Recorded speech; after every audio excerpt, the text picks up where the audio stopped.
Wow, what an intro. Thank you, Grizz. Thank you, Motor City, for producing Grizz. And thank you for that incredible theme song. Welcome to this, Season 1, Episode 1 of the Red Bulletin Podcast, where we talk to top performers in the worlds of sports, culture, art, and science. I'm your host, Andreas Georgis, and twiddling the knobs is our engineer, first name James, and our producer is the talented, the indispensable, the saintly Teresa from the shores of Nueva Jersey. So welcome. We're glad to have you here on this, our maiden voyage. We're the oral version of the Red Bulletin magazine, which skims all these fascinating worlds and dives in when it wants to tell the story of people living beyond the ordinary lives. Now, in the magazine, we can do that with old school reporting and beautiful photos and imagery. Here, we can't really show you that imagery, so what we'll try and do is paint a picture and explore the themes that fascinate us with guests that can provide real insight. We'll talk to people who can tell us how to manage a rock band, or how to jump from space, or in the case of today's guest, Jon DeVore, wingsuit flyer, about the limits of human flight. So you crashed into the side of a mountain, so you're absolutely familiar with that feeling. Yeah. 90 miles an hour? Roughly, yeah, it's just an estimate, but from the skydiver people that were on the ground 10. watching, they said it was damn close to pure free fall speed because I had a little bit of junk out. Right. Tell me about that. What was it? Where were you and when? It was 2001, filming a movie that never came out for Disney. It was going to be called the... oh, man, that's just the worst. Yeah. Man. Yeah, as soon as I crashed in, I don't think it was because of me, but the whole production fell apart. But wow.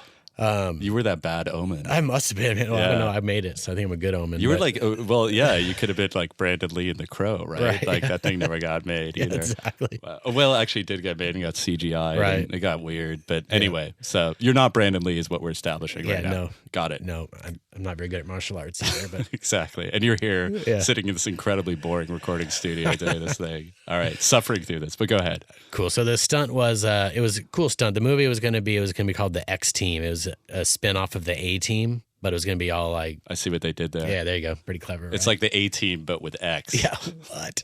What? That's an elevator pitch. Mind-blowing. Hollywood's amazing. Yeah. So great.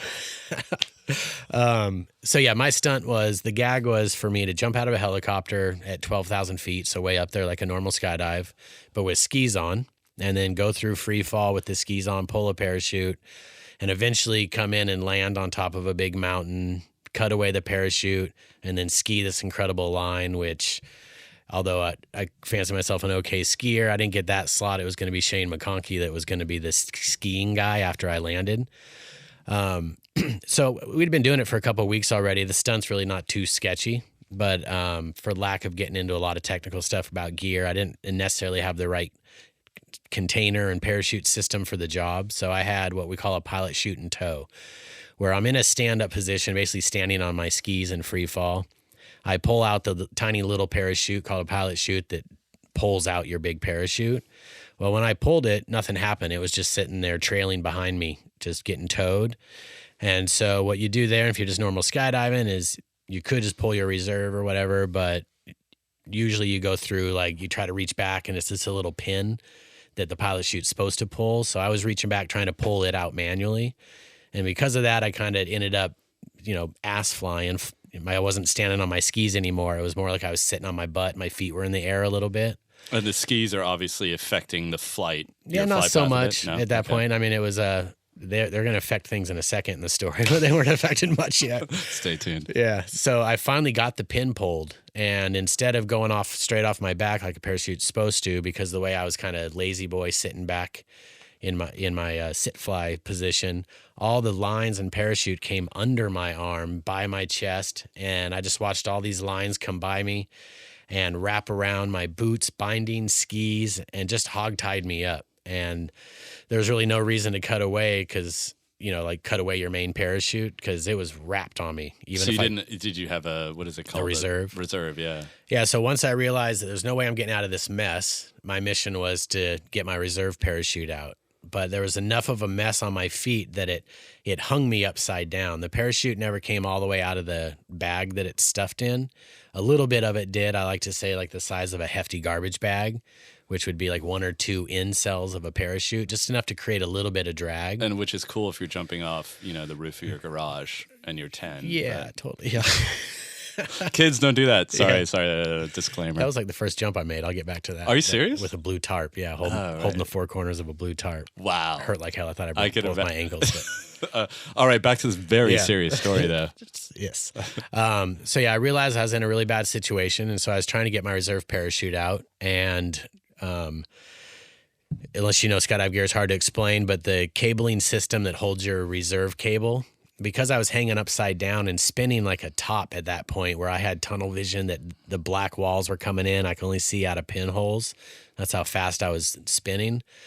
I could only pull, because of the centrifugal force, I could only pull straight up because I was hanging upside down. And because of that, it kinked my cable like a garden hose. And so I'm staring at like 3 inches of cable, pulling with all my might, but not quite understanding, like, why can't I not pull my reserve? It didn't make any sense to me in the moment. I just knew it wasn't working. And so I fought with that all the way down, saw the ground coming up. You know, in my mind, this was like a 40-second ordeal. So I had enough time to strangely almost calm down and realize, like, I'm what we call going in. I'm going in. This is it. It was one of my first real stunty jobs I'd ever gotten. And I was like, I'm going to be one of those stories of like, young kid got in over his head trying to do these stunts, and look what happened. And it really had nothing to do with getting over my head. It's just a bad situation. Sure. But saw the ground coming up, this and that, and then wham, just hit the ground full speed ahead. And what kind of terrain did you hit? Believe it or not, it was in New Zealand, and believe it or not, I landed on the peak of a mountain named Mount Invincible, which I cannot believe that's the mountain I hit. Right. So I hit and everything went black, but then I got really euphoric inside because I was like, wow, there's an afterlife. Because your soul was leaving your body. Well, I had internal dialogue. I was talking to myself nonstop. I never lost thought. From the second I hit all the way to what felt like an eternity of just black. I couldn't see anything, but I'm talking to myself. And I'm realizing, like, wow, there's something else. Something's coming, because I'm still alive in some way, obviously, because I'm talking to myself. But I know I'm dead because I know what I just went through. And I had enough time to have a pretty in-depth conversation with myself in that moment. And then I heard this whoosh sound. And that was the other stunt guy landed next to me. He chased me down eventually and landed on top of the mountain next to me. Thought he was just going to do a recovery because everybody that saw it was sure that, you know, it was a fatal accident. But that sound of that whoosh going by me, my eyes just opened. And then I realized I was just laying there in kind of like very springy, styrofoamy snow, and didn't make much of a hole or anything. But, you know, I'm like, okay, now I'm going to be one of those, you know, paraplegic stories, something. So I start doing the wiggle your fingers, your toes. I realize I'm able to move everything. And so I set up, and right when I set up, my buddy Soul, the guy that landed next to me, ran and tackled me because he just couldn't believe he thought I was dead. And so he saw me move and even sit up and didn't even think that I could have a broken back or neck or something, and just full on tackled me with joy. Like, you're alive. And at that point, I was still thinking, maybe not, maybe this is part of that like weird dream thing that I was going through just now, and still didn't believe that I was alive. And, you know, to flash forward, the helicopter picked me up. And then I was really numb, where I convinced the producer that everything's okay. And some of my skis cut my lines. So I hand tied my lines together, hiked back up to the top of the peak, and launched my parachute on my skis. Hang on. What's going on, dude? Yeah. So you didn't leave much of a hole. That's where I kind of like, my mind started exploding. I was like, God, that would be awful on a tombstone. Like, here lies Jon DeVore. Didn't leave much of a hole, actually. That's awesome. So you got up and did you did a check, right? You like touched your I did the full body check. I felt great. Okay, and at that point, I still thought I was probably dead, and I was living in some parallel universe. My mind went crazy. I thought I was like in a parallel universe, and wow, what's going? Like, I was sure I was dead. So this is what everybody wonders what happens, you know. But really, it was reality in the end. But I was in this very numb dream state of mind to where for some reason the producer said okay to me, going like, I still want to do the stunt, because really that part of the stunt was landing, cutting away the parachute, and skiing off. Right. So he let me hike up the mountain. I launched my parachute, and then I landed by the camera, cut away the parachute. My job was done. I got the shot they wanted. And then the producer had like a mental check or something and freaked out. I think the execs at Disney must have called him or something on his sat phone because they threw me in a helicopter, flew me to the hospital right away. Was sure I had internal this and that going on. Sure, yeah. And the story gets crazier because I go into the hospital and the doctor. But who is this producer, man? Like, I'm are you not gonna say kidding me any right names. now? I haven't seen him working since then. But I no. was just gonna say that's super bananas, man. Yeah. That's why would you even? All right. Anyway, so Well, he okay. saw me bouncing around. He's like, Yeah. the kid's not hurt. Like, Yeah. And That's just not a very Disney thing to do, is it? Like make a man who's just crashing what is into a very mountain. Disney to do, you know? Well, I don't know. Well, maybe the bluebirds Yeah. on your shoulder rescue. But if you want to hire me, Disney, I'm a exactly. Shout out to Disney, by the way, if they want to get on the cast. We're open. We like that mouse money. That's it. So right, okay. So you were choppered out.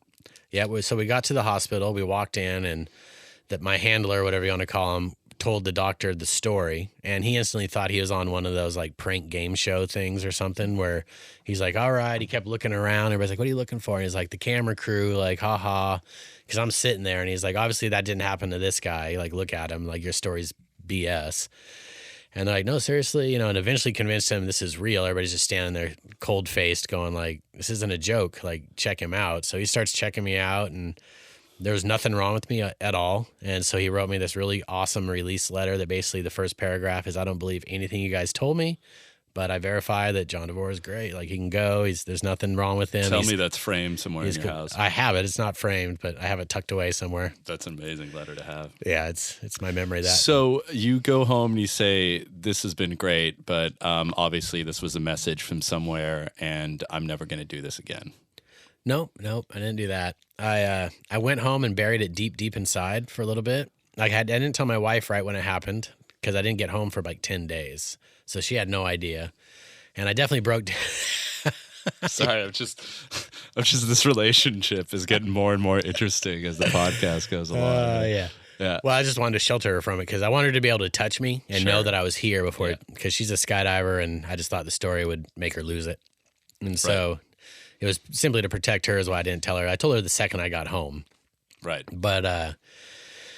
But yeah, I went right into like a skydiving event, and nobody had known anything, and I didn't want to like make a deal out of it. So I went through this like hosting a big, what we call a boogie, a big festival, so hundreds of people are there, and I'm like one of the guys that are hosting it. But the whole time in my head, definitely going through the like, should I be done with this sport? Like, oh my God, was that it? Like, was that my one moment of, luck that I'm never going to have again? And, Right. But, it was like how I explained earlier, the feeling of what human flight's like is after that weekend of jumping with all those high energy people and just the feeling of it, it almost went away in the sense of had you not done that, would you have had the same, would you have arrived at the same conclusion?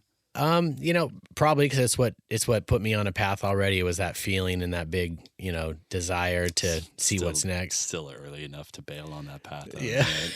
I mean, it really is. I mean, now it's, what are we at, 2015? Did my wife pay you something? Or? Yeah, no, I'm just saying 14 years ago, the sport wasn't where it was at now, right? You could have probably just gone on into something different, but you didn't. Yep. Nope. I felt like I was destined to do something in this sport, and it was, doors just kept opening and opportunities, and the growth was so just in my face that I couldn't say no to it. By the way, what's your animal? Eagle. Oh, right. Yeah. When I was a little kid, a tarot card reader person. Yeah. So I've lived with that my whole life. I'm an eagle. I always thought of myself as a wolf guy. Yeah. But then I did capoeira, which is like that Brazilian martial art. And they give you a name. You're not allowed to get your own name. And it's a Portuguese name. And I was like, cool, like El Lobo. This is going to be great. And they gave me the name El Girafo because I was long-limbed and skinny. And I ended up being really rubbish at it. But I think you're an eagle. So that actually makes sense. Yeah, you can claim it. I grew up with a bald eagle's nest right outside my window as a kid. Really? Yeah. I was lucky to grow up now on that, the ocean. That's America, right? Right yeah. there. That's like every day. I had bears, certain time of year getting salmon out of the stream, and eagles. Yeah. The glory of growing up in Alaska. Is that where you're most comfortable about? Yeah. I mean, that's where I'm most at home. Oh, yeah. You know what I wanted to ask you about was the jumping off of a garage with a tarp. Oh, yeah. My first introduction to air sports. Exactly. Your first air air experience. Yeah. I don't remember how old I was. I know what house it was, so I had to have been pretty young, probably like 10 years old or something. Okay. But yeah, I don't know what got into my head. I was super into ninjas. I had a whole ninja outfit. Who isn't? I had climbing claws, throwing stars, swords. By the way, ninjas need to make a comeback. So bad. Because it's zombies now, right? The Right. Walking Dead. Previous to that, I don't know. I just feel like ninjas. Needs to come back. What's that? Wipeout mixed with American Ninja Warrior. That'd be a good one. Exactly. Throwing stars at you while you're doing the thing. Let's get Michael Bay on the phone right now. First name, get him on the speed dial. All right. We're sorting that out. We're going to pitch in a second, but why don't you finish up this anecdote? Yep. So I had a wild idea to parachute off my roof. It was just a one-story roof, like house. And so I decided to go to the apex of it, so the highest point on the roof, and went and got a blue tarp out of the garage, one of my dad's tarps, and I just grabbed all four corners, thought what a parachute should look like, and I ran and jumped off the roof, and it didn't slow me down at all. And I hit the ground so hard that both my feet were just stinging pins, and I thought I shattered my ankles, and luckily I was still made of rubber at 10 years old because I wasn't broken, but that was the first time that I realized that such a short fall could hurt really bad. Jon, thanks for coming, man. Awesome. Thanks for having me. Absolutely. Yeah. Everybody go jump out of an airplane once in your life. You'll love it. There it is. The message to take home.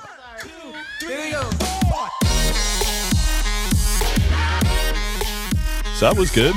Thanks, Jon DeVore. And to all those kids in the car seats right now or sitting in the back seat while their parents listen on the long drive, don't go up to the roof of your house with a tarp. It's just really not that safe. Next time, competitive gamer Daryl Lewis, Compton, California, one of the top Street Fighter 4 players in the world. I'm Andreas Georges. This is the Red Bulletin Podcast. Thanks for listening. See you soon.